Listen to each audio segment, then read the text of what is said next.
Pemirsa, rencana Kalbe Farma mendorong dua anak usaha untuk melakukan initial public offering atau IPO diprediksi bisa mendongkrak harga saham perseroan. Kita akan membahas prospek bisnis dan kinerja saham Kalbe Farma bersama CEO El Coranvidi Indonesia Investama, Fendi Susianto. Selamat pagi, Mas Fendi. Selamat pagi. Terima kasih sudah bersama kami, Mas Fendi. Ini kalau bicara soal Kalbe Farma, di tengah pandemi, ini adalah salah satu sektor yang menurut saya ini adalah sektor yang mungkin dampaknya malah justru positif, benar nggak?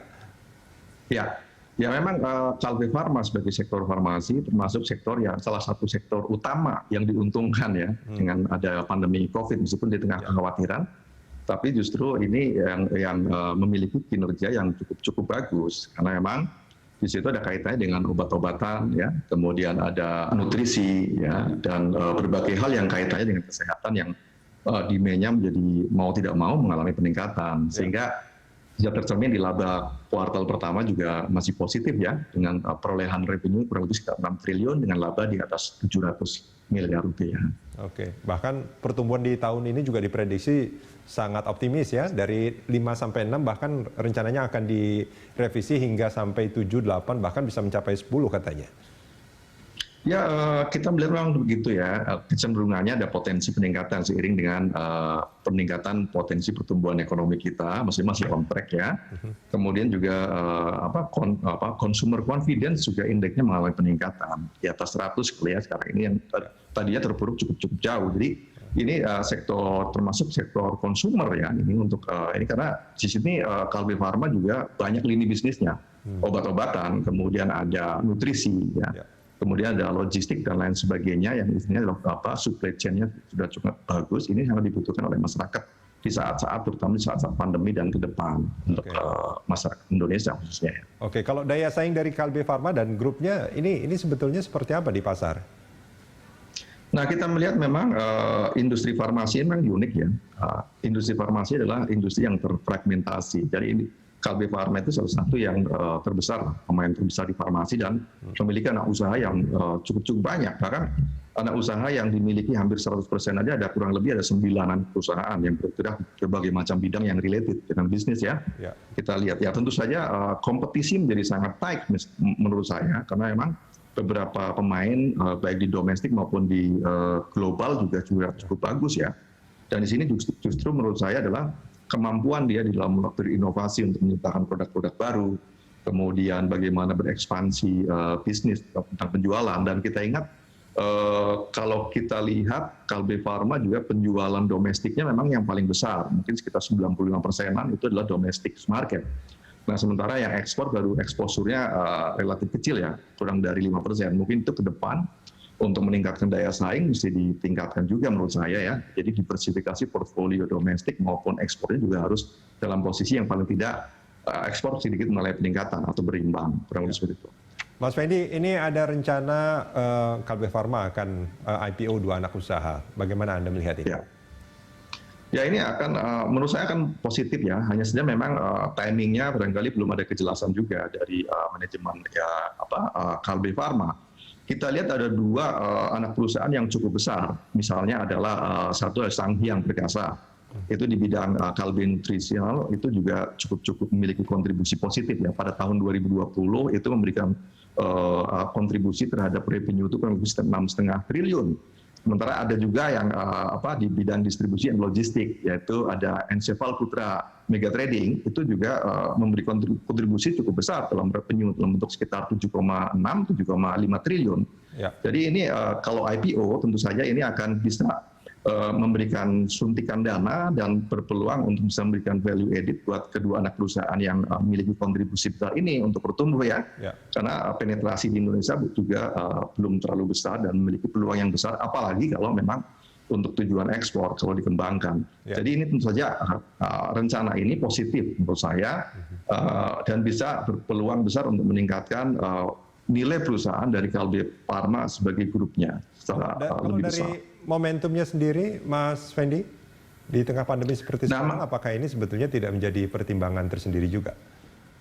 Ya, sebenarnya kita juga market kita memang on track dalam posisi yang trennya sedang meningkat. Hanya saja high volatility gitu ya. Jadi artinya kan kita tahu bersama bahwa pandemi juga belum berakhir dan banyak varian baru dan banyak perkembangan baru yang bisa negatif juga, membuat gejolak pasar juga semakin tajam. Namun tren menjadi meningkat. Nah, ini yang menjadi concern sebenarnya. Jadi sebenarnya opportunity ada tapi dengan high volatility. Jadi beberapa perusahaan mungkin IPO sekarang kalau size-nya tidak terlalu besar dan memang memiliki investment positif tesis yang bagus, sebut saja seperti misalnya adalah seperti farmasi di sini ya. Kalbe Farma ini kan sangat diuntungkan dengan misalnya adanya pandemi COVID, sehingga barangkali ini akan lebih less sensitif terhadap perusahaan yang IPO sekarang tapi dengan bisnis-bisnis yang terpengaruh negatif terhadap dampak COVID ya. Menurut saya sih kalau dilaksanakan tahun ini atau pada awal tahun depan ya, 2022 menurut saya masih akan tetap terbuka lebar peluangnya. Hanya saja memang kita lihat beberapa perusahaan juga sedang mengakses itu ya, anak perusahaan Krakatau Steel misalnya juga dalam posisi itu, anak perusahaan yang lainnya juga dalam posisi banjir suplai ini juga harus diantisipasi ya. Menurut saya akan bagus kalau dilakukan pada awal-awal tahun 2022 pada saat kemudian nanti kita data-data keuangan, data-data ekonomi sudah mulai relatively harapannya kita lebih stabil. Oke, baik. Mas Fendi, kita jeda sebentar, kita akan lanjutkan ini di segmen berikut. Pemirsa jangan kemana-mana, Corporate Action masih akan kembali.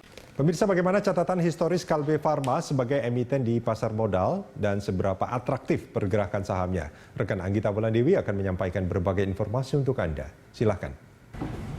Ya, Rudi dan pemirsa, secara year to date, pergerakan saham Kalbe memang masih cenderung sideways.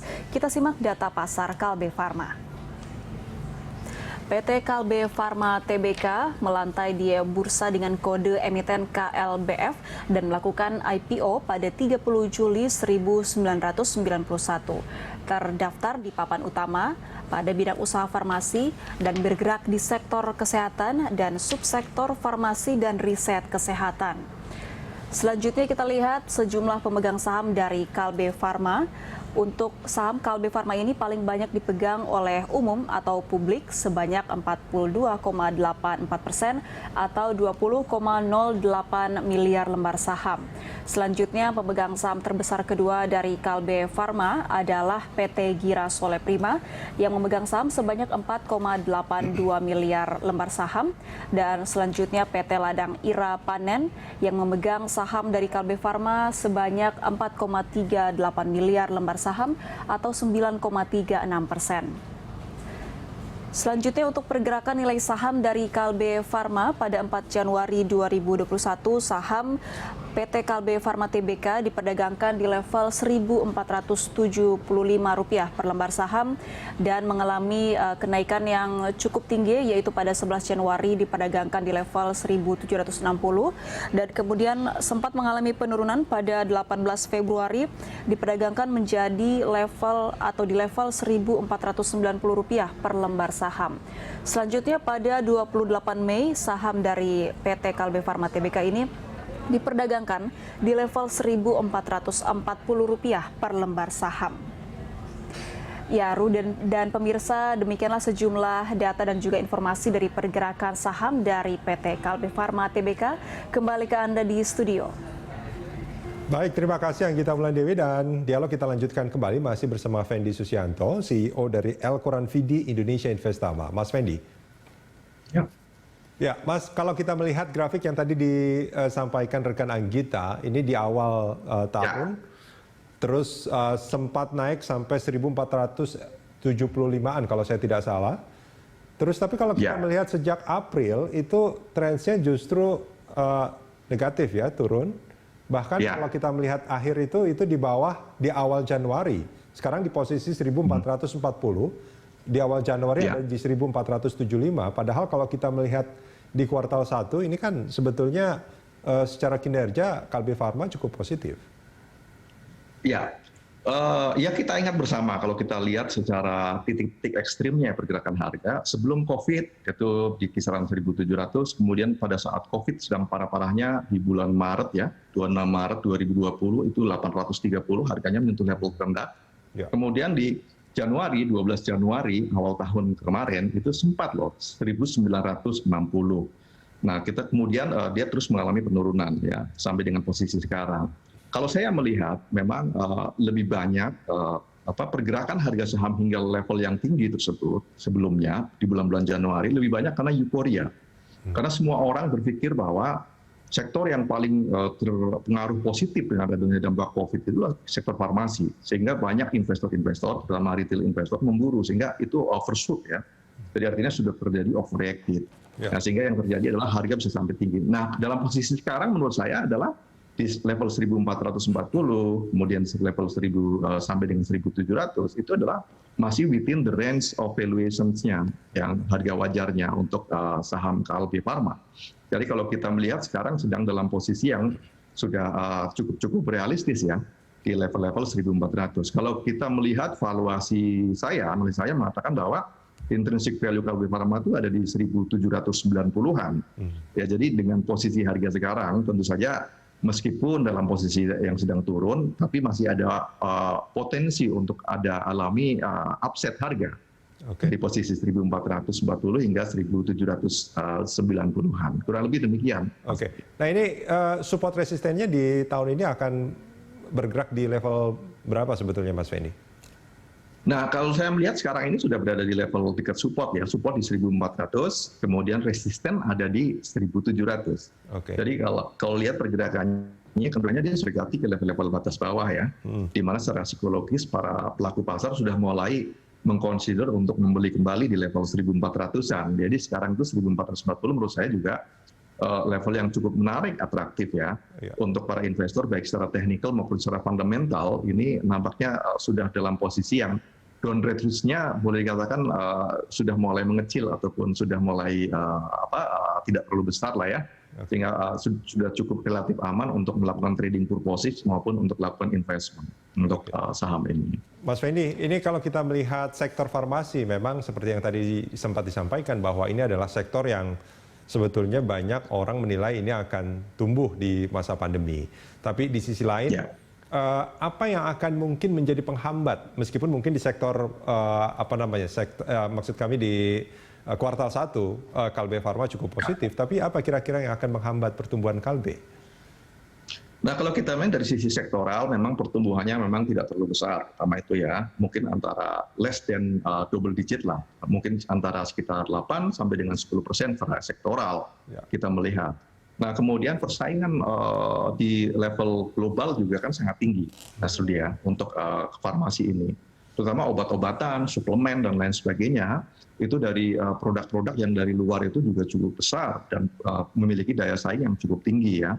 Nah, sehingga ini akan sedikit menjadi suatu hambatan untuk pertumbuhan yang lebih cepat. Sehingga kuncinya adalah menurut saya adalah kolaborasi, kemudian strategic aliansi, ya, atau mungkin M&A, merger akuisisi dengan provider ataupun produsen global, kerjasama dengan mereka, ataupun dia melakukan penetrasi yang lebih efektif, terutama di pasar Indonesia maupun pasar ekspor, ya, karena menurut saya ini juga akan bersaing di pasar ekspor juga dengan mereka.